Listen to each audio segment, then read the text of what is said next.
நம்ம ஏதாவது வேலை செய்யலான்னு வேலையில் தான் ஆளாளுக்கு ஒரு வேலையை சொல்லுவாங்க. அப்பா குளிக்கிறதுக்கு துணி எடுத்துகிட்டு வந்துருக்கலாம்ல, குளிச்சிருப்பேன்லன்னாரு. சரின்ட்டு திரும்ப வீட்டுக்கு போய் அப்பாவுக்கு துணியெலாம் எடுத்துகிட்டு வந்து கொடுத்துட்டு அப்புறம் வந்து கூட்டலான்ட்டு போனேன் வீட்டுக்கு.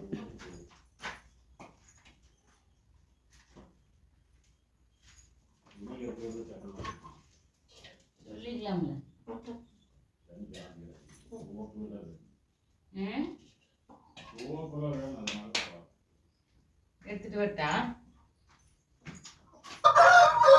சரி, நான் அந்த வீட்டுக்கு போய் அப்பாவுக்கு துணி எடுத்து கொடுத்துட்டு வந்துட்டு கொடுத்துட்டேன்.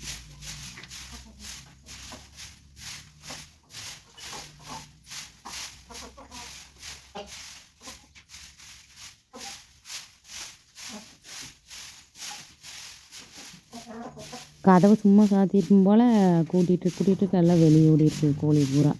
சரி போனால் போகுது, ஃப்ரீயாக கூட்டிக்கலான்ட்டு விட்டுட்டேன். அப்புறமா பிடிச்சி அடைச்சிக்கலாம், எல்லாத்தையும் உள்ளே துரத்து விட்டுக்கலான்ட்டு.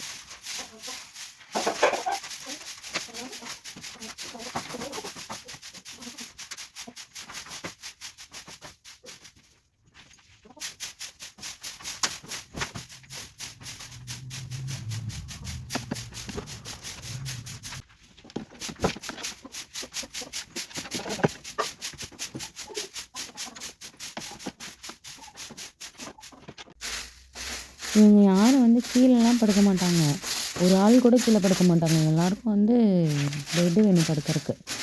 அவங்களுக்கான பெட்டு தான் இது. அடுத்து அதுலேயே எல்லாம் பண்ணி வச்சுருவாங்க, சுச்சு காக்கா எல்லாம் அதிலே போய் வச்சுருவாங்க. அப்புறம் வந்து முட்டை வைக்கிறதுக்கு வந்து இந்த மாதிரி இதில் தான் போய் முட்டை வைப்பாங்க. கீழெல்லாம் முட்டை வைக்க மாட்டாங்க, மேலே ஏறி போய் உட்காந்து தான் முட்டை வைப்பாங்க. முட்டை வைக்கும்போது அது எதாவது பட்டு உடஞ்சிருமோ என்னமோன்னு சொல்லிட்டு அந்த சாக்கை விரித்து விட்ருக்கேன். அதுலேயும் எல்லாம் சூறாவளியும் பண்ணி வச்சுருக்குங்க. அதெல்லாம் எடுத்து உதறிட்டு திரும்ப அப்படியே போட்டு விட்டுறலாம் நீட்டாக.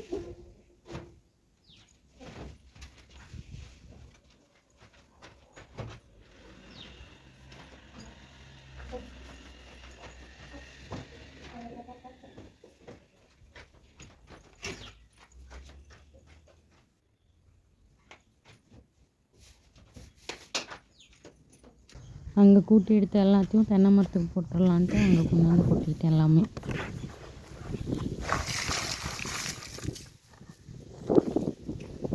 அப்புறம் மறுபடியும் வீட்டுக்கு போய் ஆட்டுக்குட்டிக்கு வந்து தலை உடச்சிட்டு கொண்டு வந்து அவனுக்கு போட்டுட்டு மறுபடியும் மஞ்சத்தூள் எடுக்க மறந்துட்டேன்.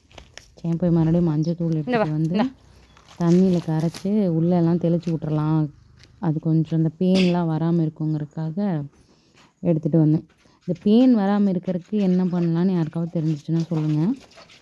கோழிக்கு பேன் வராமல் அது ஊற்றிக்கலாம், தொலைச்சு விடலாம் திரும்பி நிறையா இருக்குங்க.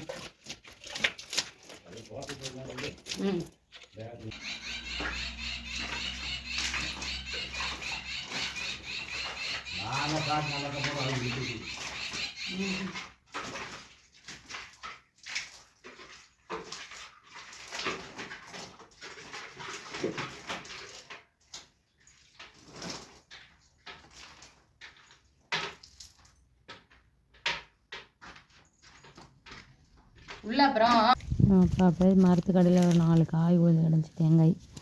அதையும் எடுத்துகிட்டு போகலான்னு சொல்லிவிட்டு 4 காயும் பொறுக்கிட்டு வீட்டுக்கு கிளம்பியாச்சு.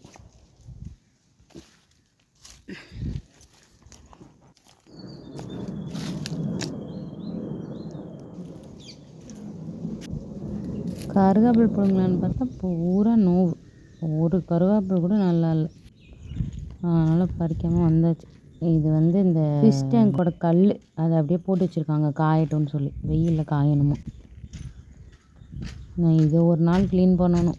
பின்னாடி வந்தால் மட்டும்தான் இந்த மாதிரி குப்பை கிடக்குங்கிறதே தெரியும். இது ஒரு நாள் க்ளீன் பண்ணி வைக்கணும். சரி தேங்காயை வச்சுட்டு சரி வேலையில் தான் முடிஞ்சே குளிப்போன்னு சொல்லிவிட்டு தண்ணியை குடிச்சிட்டு போய் குளிக்கலான்னு வந்து பார்த்தா கிச்சனுக்குள்ளே தின்ன வற்றல் கூட கழுவலை, அப்படியே கிடக்குது. இது நேற்று ஆக்கின பருப்பு சோறு, அதெல்லாம் கோழிக்கு எடுத்து வச்சுட்டு எல்லாத்தையும் பாத்திரத்தெல்லாம் கழுவிட்டு அப்பாடான்னு இந்த பக்கம் தெரியும் பார்த்தா இட்லி பாத்திரம் 4 நாளைக்கு முன்னாடி சுட்ட இட்லி இப்போ தான் எடுத்து கழுவி வச்சுக்கிறேன். அதுவும் கழுவணுமேனு காலையில் மேலே தூக்கி வச்சதுனால தெரிஞ்சிச்சு. அப்புறம் அப்படியே சிங்க்லாம் கழுவி விட்டுட்டு போய் குளிச்சுட்டு வந்துடுவோன்ட்டு போயாச்சு. குளிச்சுட்டு வந்தாச்சு. இந்த சின்ன வாண்டு வர்றதுக்குள்ளே ஒரு ரெஸ்ட்டை போடணும். அப்போ தான் வந்து சாயந்தரம் அவனை ஹேண்டில் பண்ணுறதுக்கு கரெக்டாக இருக்கும்.